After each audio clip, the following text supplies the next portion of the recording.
Is it good afternoon already? Good morning, good afternoon, everybody. I would like to invite you to think with me. How would you go about answering the following questions? Does it work? Yes, there. What is the safest route for a team delivering humanitarian aid in a conflict zone? How can a Parkinson's patient better understand what's contributing to their disease? How can we predict the likelihood of violence against LGBTQ people in Uganda? These are three very different questions. They touch on very different problem areas. But there's one thing that unites them. Today we have the data that we need to answer those questions. Due to the Internet of Things and social media, more data is being created every day, everywhere. And while in the past we were suffering and kind of being constrained by limited storage capacity, today really we have almost unlimited ability to store and analyze large data sets. And we also have the ability to combine much more easily than ever before different data types, such as natural language with images, with call data. Due to these changes, we really have one more powerful tool in our toolkit to make progress on the issues that we are all facing and that we all want to work on, such as poverty or climate change.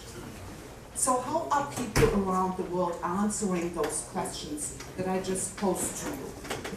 For example, Mercy Corps has been exploring to use satellite imagery, troop movements and refugee movements to not only identify what is the safest route for their teams, but also to optimize that route in a way that it matches where most refugees can be found. Parkinson's disease, and that was something that I didn't know before, can't be measured by one indicator alone, such as diabetes. So it's very hard to track Parkinson's and the progress that the disease is showing.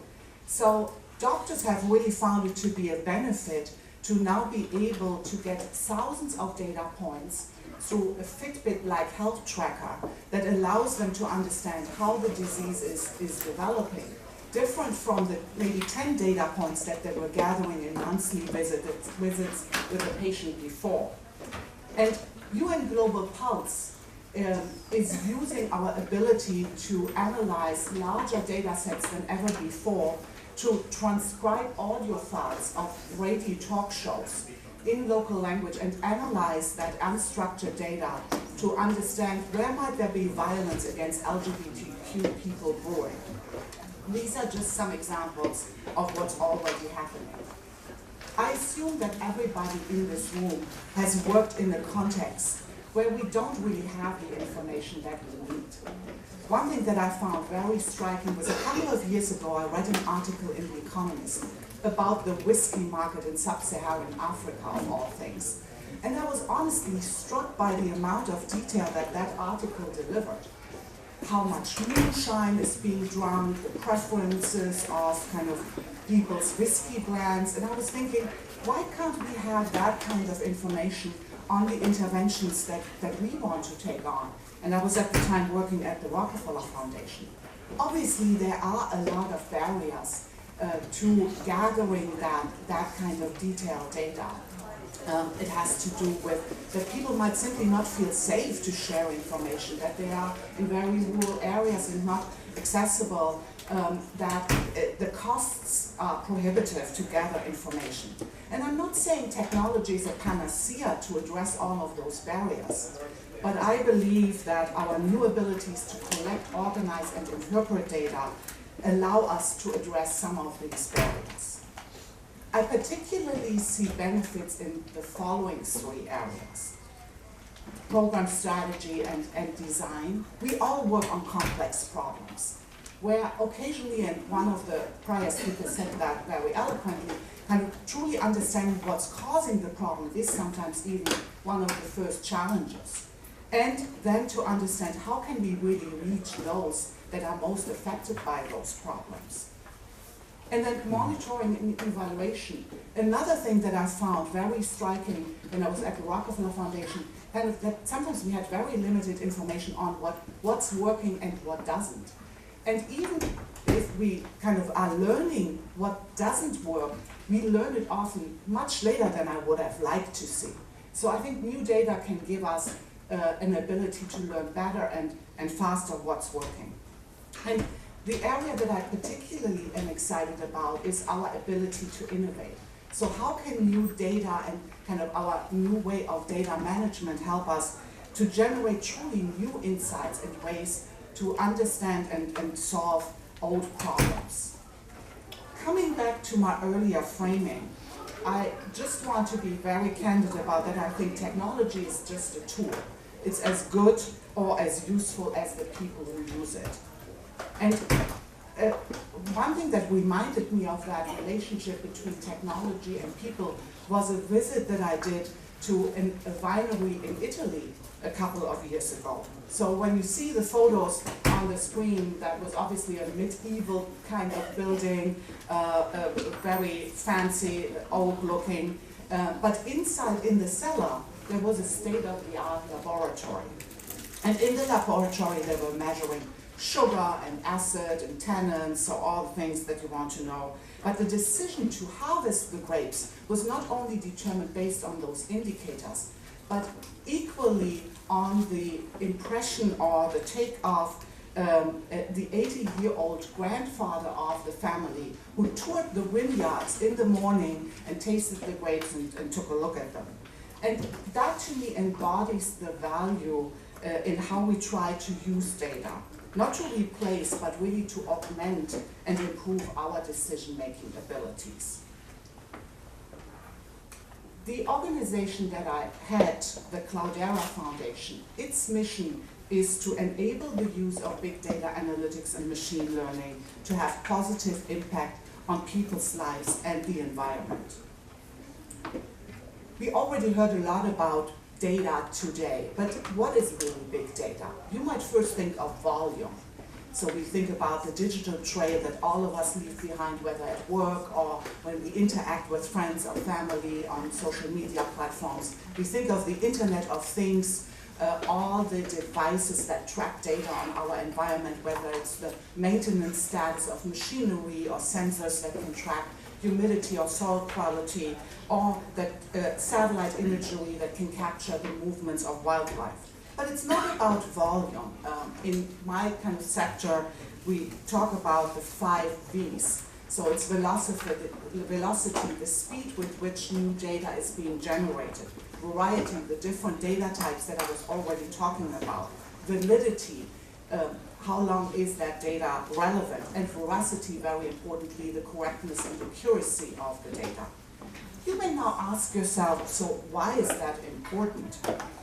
It's important because data that meets those characteristics is better suited for sophisticated analysis and more likely to yield actionable insights. That's why I encourage the nonprofits that I talk to think beyond their own data sets when it comes to data science applications. And that's why we support efforts such as the GovLab's data collaboratives, which tries to make corporate proprietary data accessible for charitable purposes. So let's assume you have a data problem and you have data sets that can potentially help you answer the question, what do you do? What types of analytical methods can you apply? There is descriptive analytics. It answers the question, what happened? Why did it happen?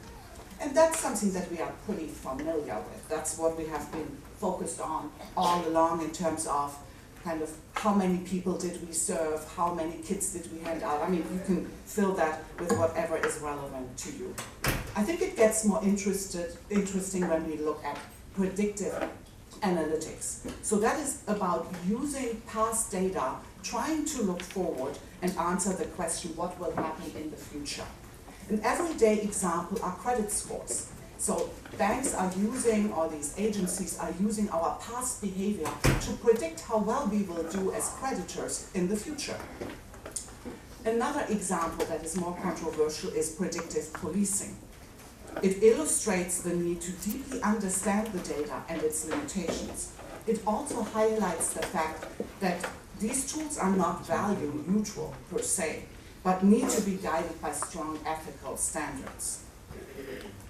The last analytical method that I want to share is prescriptive analytics. What should we do?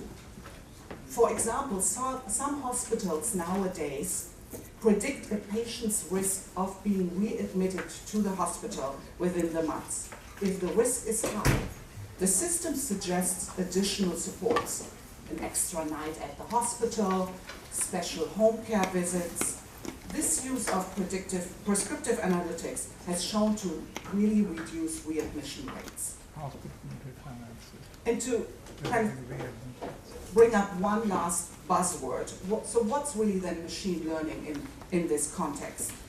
It means that an algorithm that's the basis for one of these predictive or prescriptive analytical models can self-learn, or in other words, improve its effectiveness over time based on new data coming in.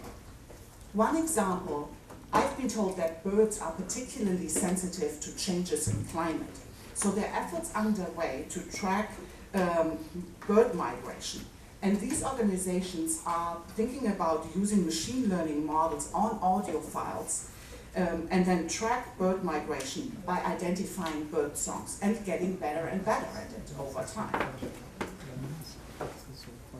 One more important component of the big data that deserves to be acknowledged is that while these new tools are a really powerful and important tool in helping us address poverty, climate change, and health challenges, there are legitimate concerns that data can be misused.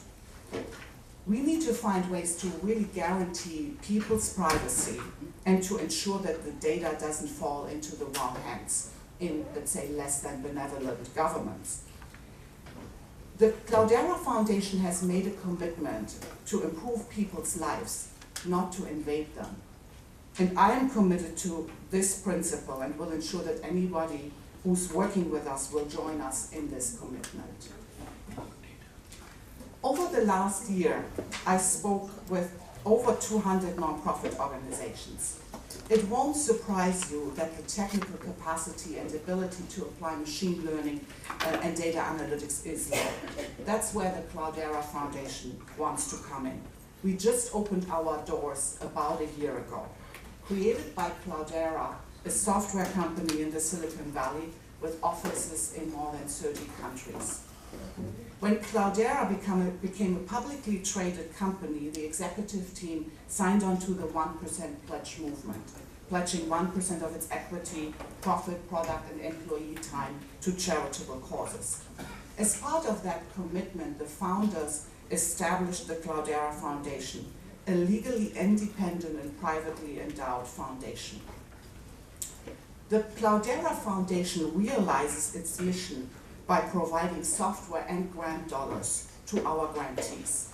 But our most important contribution, I believe, is while legally independent from the company, we can draw on the skills and talents of more than hundreds of corporate data engineers and scientists. As a result, we are able to call on some of the most sought after resources in the world to work on projects with our grantees and partners. One more element is worth pointing out, that is that the staff of the Cloudera Foundation also brings development and nonprofit expertise to the table. Because this is, as I very casually sometimes say, not about throwing software over the fence.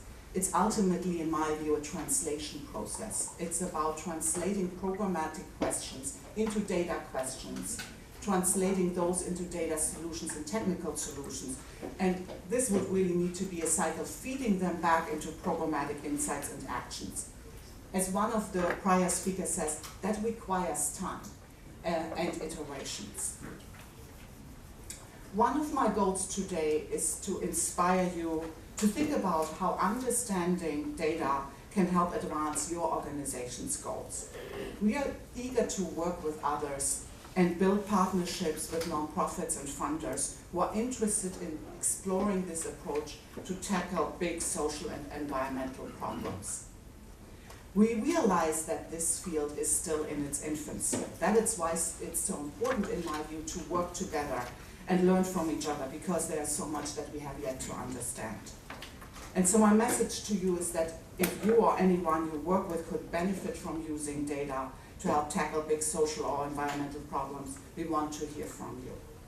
This is a very exciting time to be doing this kind of work, and I'm thrilled to find ways for us to take on the future together. Thank you.